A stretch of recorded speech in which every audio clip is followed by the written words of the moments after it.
আসসালামু আলাইকুম বন্ধুরা, সবাই কেমন আছেন? আশা করি সবাই ভালো আছেন। বন্ধুরা, আজকে আমি আরও একটি রেসিপি নিয়ে চলে এসেছি। যেহেতু এখন শীত পড়ে গিয়েছে, তার জন্য আমি নিয়ে চলে এসেছি ভাপা পিঠার রেসিপি। আজকে তৈরি করে দেখাবো দুই ধরনের ভাপা পিঠার রেসিপি। দেখতে যেমন সুন্দর, খেতে দারুণ মজার হয়ে থাকে।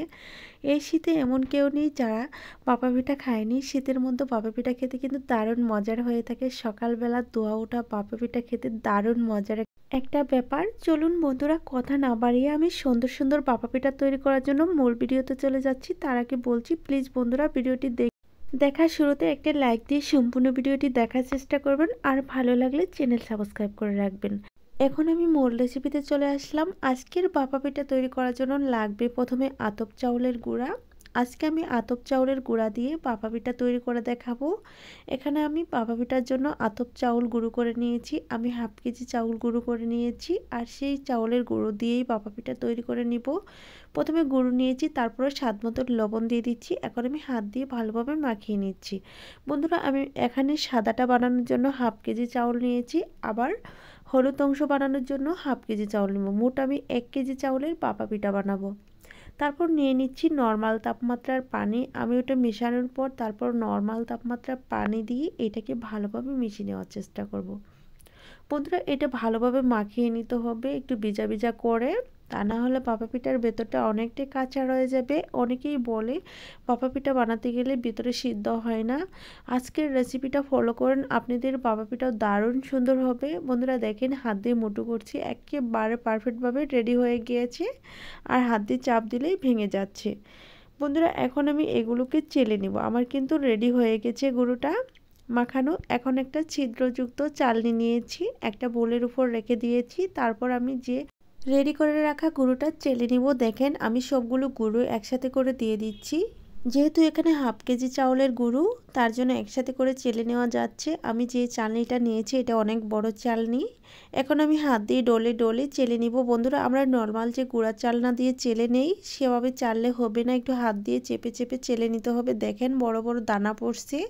হাত দিয়ে চাপলে প্রতিটা দানা একেবারে আলাদা আলাদা বোঝা যাবে, সেটা অবশ্যই বুঝে নিতে হবে। আর দেখেন, একেবারে পারফেক্টভাবে আমি এই গুঁড়োটা ভিজিয়ে নিয়েছি, যার কারণে অনেক সুন্দর গুঁড়ো হয়ে গিয়েছে। বন্ধুরা, আমার গুঁড়োগুলো চেলে নেওয়া হয়ে গেছে। এখন আমি এটিকে একটা সাইড করে রেখে দিব, আর বাকি হলুদ অংশ যে আমি তৈরি করব সেটাও আমি দেখিয়ে দিচ্ছি। আমি রেডি করে নিচ্ছি।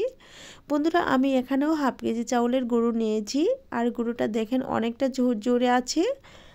তারপর এখানে আমি স্বাদ মতো লবণ দিয়ে দিব। লবণ দেওয়া হয়ে গেলে হাত দিয়ে ভালোভাবে একটু মিশিয়ে নেব। আর মিশিয়ে নেওয়ার পর অবশ্যই এখানে একটু হলুদ রং অ্যাড করব। আর এই রংটা হচ্ছে আমি ফুড কালার নিয়েছি, এটা হচ্ছে ইয়েলো ফুড কালার নিয়েছি। আপনারা চাইলে অন্য যে কোনো রং নিতে পারেন। এই রং খাওয়া স্বাস্থ্যের জন্য কোনো ক্ষতি নয়। আমি একটু হালকা রং দিয়ে দিব, অতিরিক্ত রং দেব না।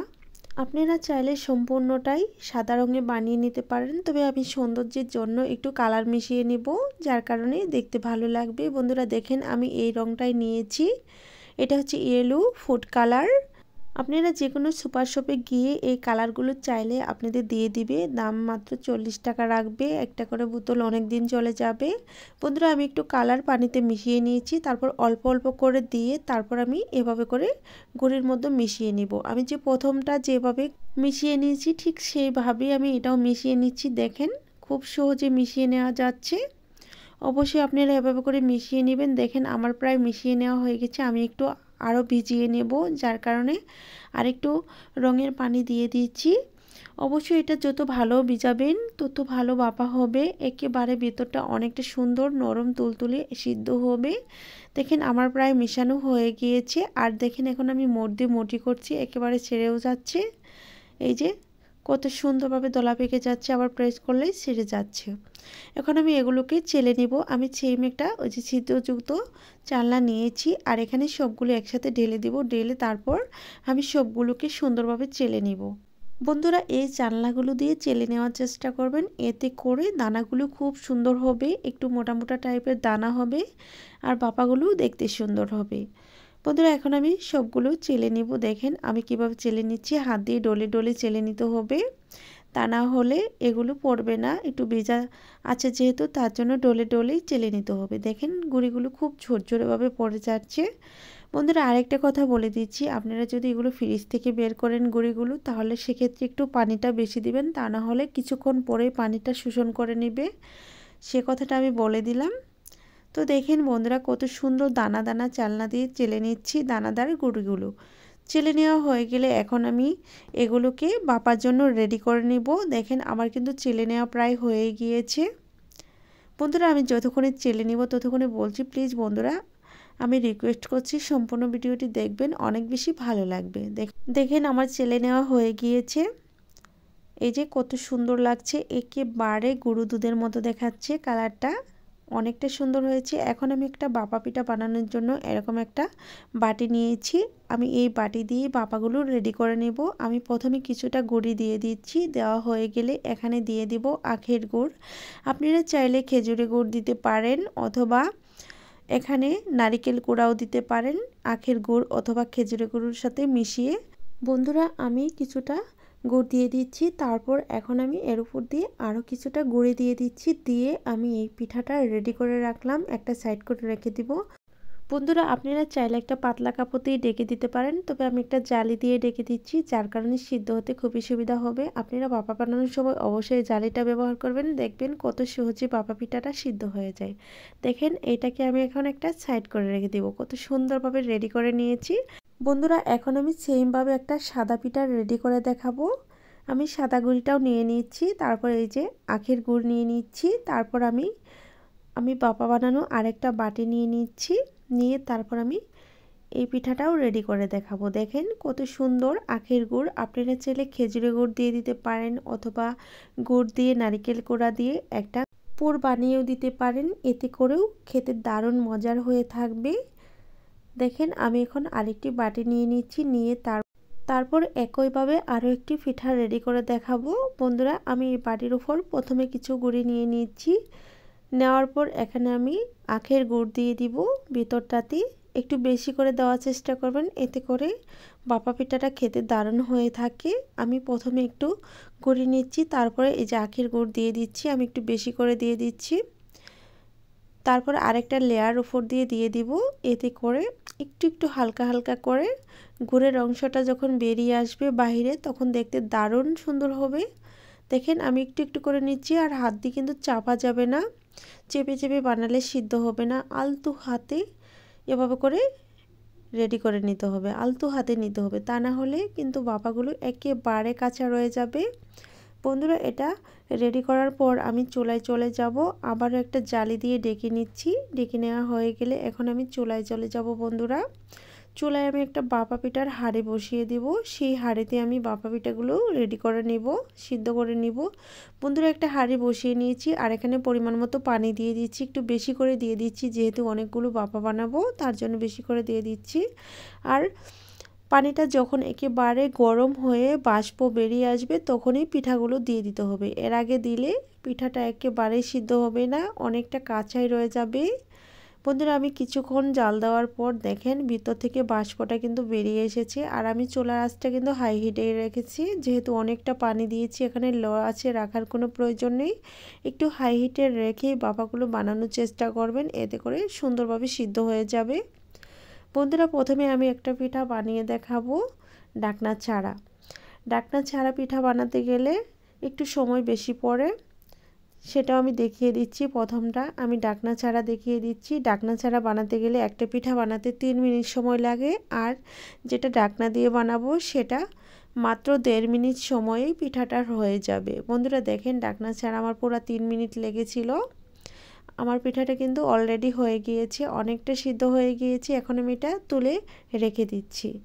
তারপর আরেকটা ডাকনা দিয়ে বানিয়ে দেখাবো। আমি পিঠাটা রেডি করে রেখেছি, আমি সেমভাবে বসিয়ে দেব। দেখেন এই যে আমি সেমভাবে বসিয়ে দিচ্ছি, দিয়ে আমি উপর থেকে বাটিটা তুলে নিব, তুলে তারপর ডাকনা দিয়ে দিব। বন্ধুরা এ পর্যায়ে চুলার আঁচটা হাই হিটেই রাখতে হবে, এতে করে বাষ্পটা বেশি বেরিয়ে আসবে আর সিদ্ধ হবে খুব দ্রুত। তারপর এভাবে করে জালিটা আমি ভিতরে রেখে দিলাম। এখন আমি একটা মাটির ঢাকনা দিয়ে ঢেকে দিচ্ছি। আপনারা যে কোনো ঢাকনা দিয়ে ঢাকতে পারেন। একটা বিষয় খেয়াল রাখতে হবে যাতে পিঠার গায়ে লেগে না যায় ঢাকনাটা। বন্ধুরা আমি এই যে 1.5 মিনিট পর খুলে দেখাচ্ছি, পুরো হাতে গোনা 1.5 মিনিট পর খুলে দেখাচ্ছি। একেবারে সিদ্ধ হয়েছে, নরম তুলতুলে হয়েছে। আর দেখেন একেবারে অনেক বেশি ভাস্প জমে খুব দ্রুত সিদ্ধ হয়ে গিয়েছে। বন্ধুরা এখন আমি হলুদ রঙের পিঠা বসিয়ে দিলাম।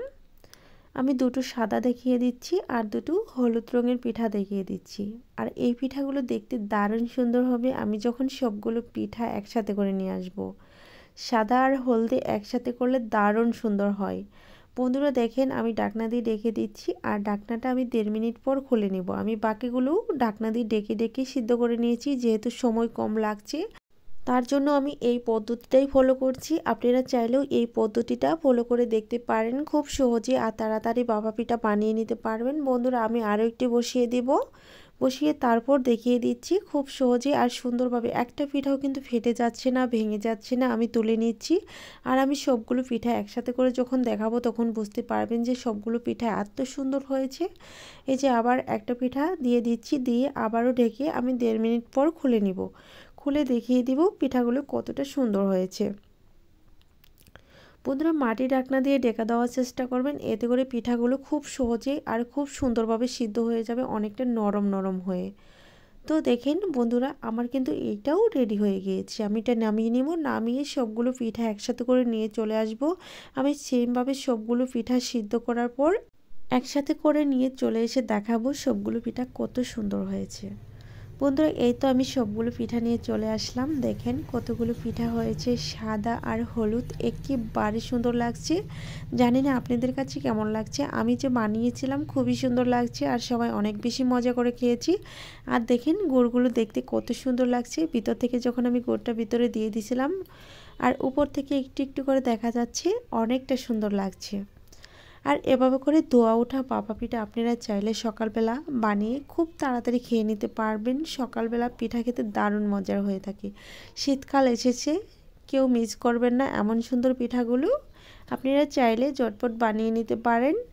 আর এখন গুঁড়োগুলো বাজার থেকে কিনতেও পাওয়া যায়, আপনারা চাইলে কিনা গুঁড়োগুলো দিয়েও এভাবে করে পিঠা বানিয়ে নিতে পারেন।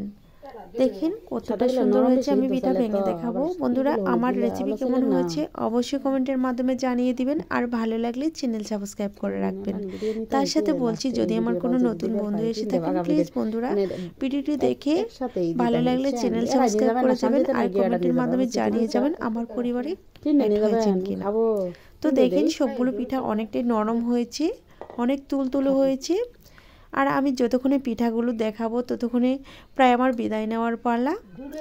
তার আগে আবারও বলছি প্লিজ বন্ধুরা আমার রেসিপিগুলো একবার হলেও দেখে নিতে পারেন আর আমার চ্যানেলে একবার হলেও ঘুরে আসতে পারেন, অনেক বেশি ভালো লাগবে। আমার চ্যানেলে আরও অনেকগুলো ভাপা পিঠার রেসিপি আছে, আপনারা চাইলে সেগুলোও দেখে নিতে পারেন।